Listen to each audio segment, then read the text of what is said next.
Hey guys, Riley XIX here today, and once again I'd like to thank Too Infamous for the music. All his stuff will be in the description down below. Too Infamous is spelled 2INFAMOUZ. Look him up on all social media and SoundCloud.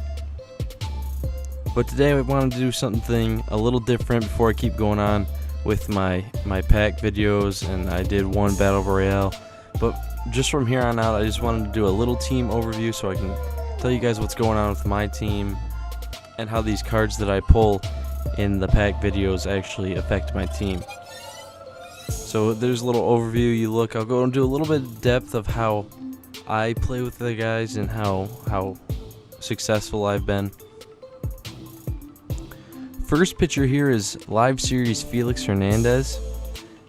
See, I like his sinker a lot. You can put it in on the hands of the righties, bury it down in there. They'll turn over on a lot, even swing and miss a lot on it. But he does have that capability to throw that four-seamer up in the zone and get a swing and a miss, even though he does have all that break on his other pitches. So my second pitcher here is Tom Seaver, not the 99 for the captains, but just the 90 that you get from the 40 Reds collection. He throws mid to low 90s, actually sometimes gets around 94, 95, which kind of surprised me with his velo ratings.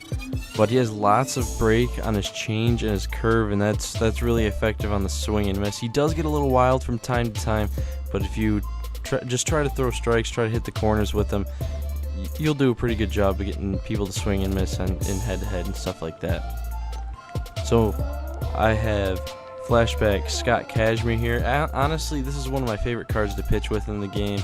It was one of the first sets I completed, the 25 Rays. And really just having a lefty in your rotation for Diamond Dynasty, you can really mess with people's lineups because most of them they have based towards the right-handers because there's not a lot of left-handers in the starting rotations. So this is not all the time, but sometimes it does kind of mess with people's lineups. But that Scott Cashmere has a nasty slider and a change. And Scott Cashmere has a nasty slider and a change. Has a nice tail on his running fastball too. So my fourth pitcher, those first four are pretty solid. They're usually in there unless I'll pull a diamond or something later in the game. That'll be when it'll change. But this flashback Bronson Arroyo has been my four pitcher for quite a while. He has lots of break on his slider and curve.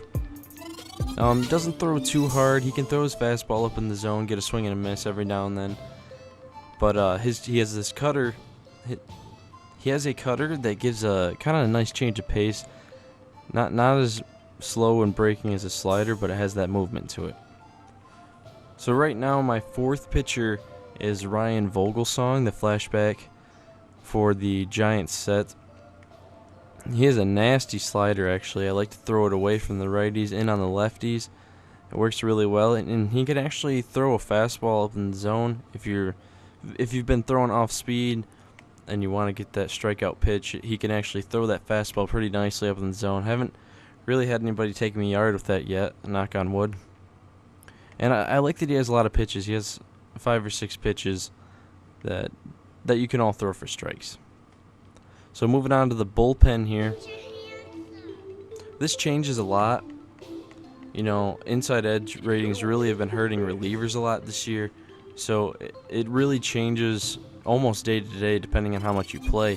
For me, I like to change it in and out. I have quite a few relievers that are decent that I change in and out. I like to have Iglesias in there for long relief. I just wanted to try out some new people. Hunter Strickland's down in the day, so I tried some other pitchers. But let's get into it. So Swang Wan Oh. Hopefully I didn't butcher his name too bad. I haven't used him a lot, but you know, he has lots of different pitches. I like that out of the bullpen. You can kind of keep the hitters guessing. Alex Colomé down here, I like to use him as one of my setup guys. He has a nice fastball. He's one of those guys that I can feel safe with throwing it up in the zone, that no one will take him yard. And his cutter really has a nasty bite to it, and that I've gotten a lot of Ks with that pitch. So Glenn Perkins here, I like to have a couple lefties in my pen just to change things up.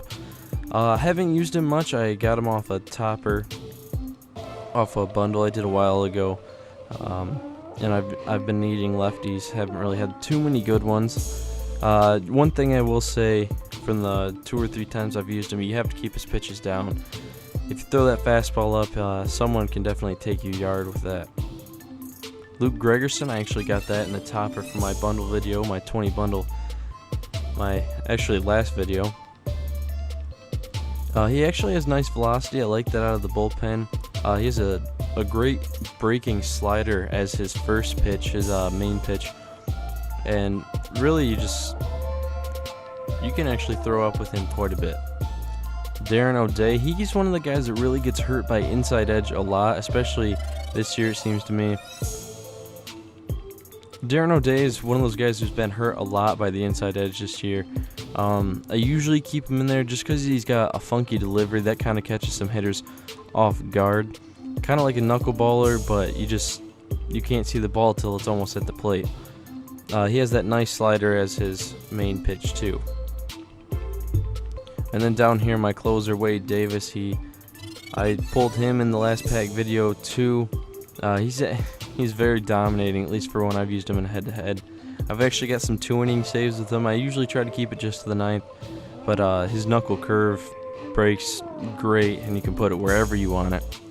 The velocity is all there. You can throw that high fastball. You can do anything you want with this pitcher, really. He was hurt for about, I want to say a week or two by the inside edge. He was down to a 90, but today he's up to a 94. So let's get into our starting lineup here. Charlie Blackmon, I really like him. I hit for a lot of contact. He's a nice contact hitter.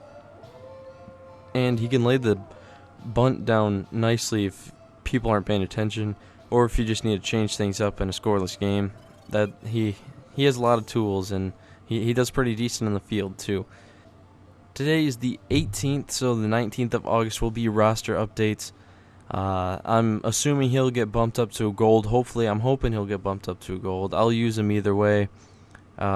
He's just been hot this month and last month, so I'm hoping, and I'm really thinking that they're going to bump him up to a gold. So a guy that I was grinding innings for a lot, Barry Larkin. Actually, he was the embody. I grinded for the next guy for the innings.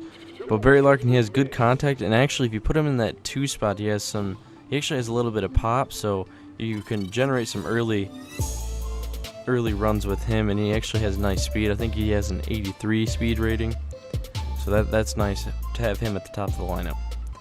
So now we have flashback Sin-Soo Choo, the 87, while he was with the Reds.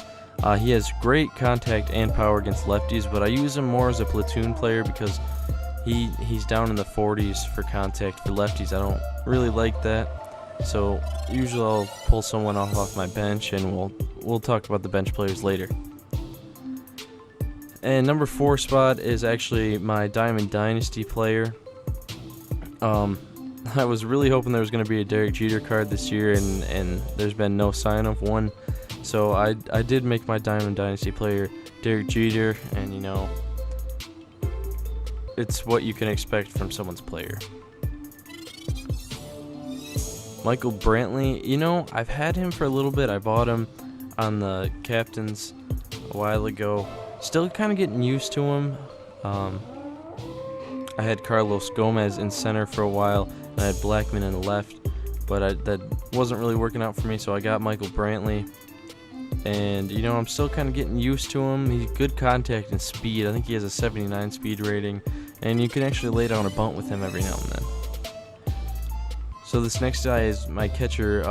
I have throwback Jared Saltalamacchia. He has nice contact and power versus righties, but once again, he's one of those platoon players. Usually pull a catcher off my bench. It's usually Wilson Ramos or Russell Martin. I've been hitting really well with Russell Martin lately, so he's been in a lot. So it's weird that I kind of have him in my 7th spot, but I don't hit as well with him as I'd like to. But it is newly Diamond Joey Votto. He's a 93 now. He's had that inside edge rating at 99 for about a week or two now, though. So I'm assuming after the roster updates, he might get bumped up 1 or 2. He's been hot this month, just batting high 400s. So hopefully he'll get bumped up. But I hit mid 200s with him in this game. I've hit 4 or 5 home runs in this past couple weeks. Really not getting the type of production. I don't know if it's just the stance or what it is, but I don't usually play that well with him. In the 8 spot, I usually hit my pitcher, so that's the guys we talked about earlier. And in the 9 spot, I have Justin Turner. Usually, I might flip-flop Brantley and Turner. The weird thing about Turner is he actually hits better against righties. Even though he's down in the 50s for contacts against lefties, he has a power rating in the high 60s, so I'd like to keep him in there anyways. He has some nice pop in his bat. So now to the bench. Kendrys Morales can actually play first base and I think left and right field, it says. So sometimes I'll pull him in for Chu if there's a lefty. He has good contact all around. Carlos Beltran, once again, my bench changes just kind of like my bullpen does, depending on the inside edge. It really shifts around. But Carlos Beltran, he's been at 88 for probably about a week now. I don't hit as well contact-wise as I'd like, but the power's there. Jay Bruce, I play really well with. They like to play him on a shift a lot of times, but he has just enough speed to lay down that bunt and beat the shift sometimes. But I have hit quite a few home runs with him since he went to the Mets. Since he went to the Mets, the inside edge rating has been high 80s, and I've really enjoyed playing with that card. So first baseman, Jose Abreu. He's got a good inside edge rating. He hits for pretty good contact. Haven't used him much. Diaz here, he was my actually every game shortstop until I got Larkin. But he hits for really good contact. High 300s I'm hitting with him right now. And I'll definitely pull him up off the bench if I need a pinch hitter. So that's been it for today's episode, guys. Thank you for looking at my team with me. If you guys have any suggestions on what to play, please say it in the comments below. Please comment, subscribe. For sure, thumbs up this video. It really helps me out. I spend a lot of time on these videos.